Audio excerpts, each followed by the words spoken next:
Hey, Svenari, look. It's beautiful. We're in UIT in Tromsø, and this is at their maze in the center of their campus, where you have kind of big events and you can picture students sitting around and looking and talking at these things. Because we wanted to talk about why do things face to face. Because for over a year, we've done stuff in video. So why would I come here and why would we do this?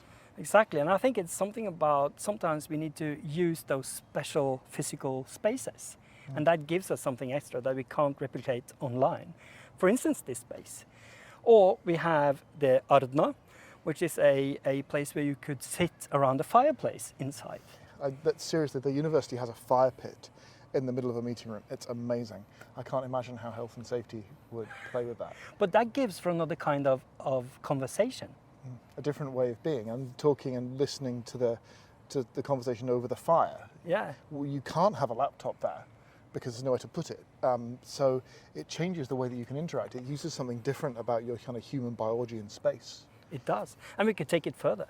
We have a turf hut, a indigenous Sami turf hut on the campus, which makes it even more interesting. Because if you go there, you need reindeer skins on the floor, and you could kind of sit, but rather you have to lean down on your elbow. Yeah.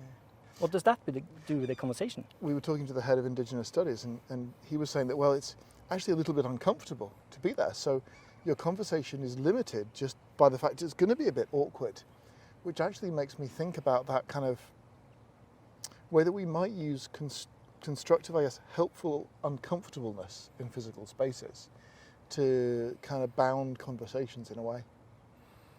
What's the practical thing, Svenari? Practical thing is sometimes you need to meet up physically to make use of a physical space that gives you something else than you do online. Especially if you're doing that identity, that meaning, that culture piece. For sure. Thing in that sort of space, yeah.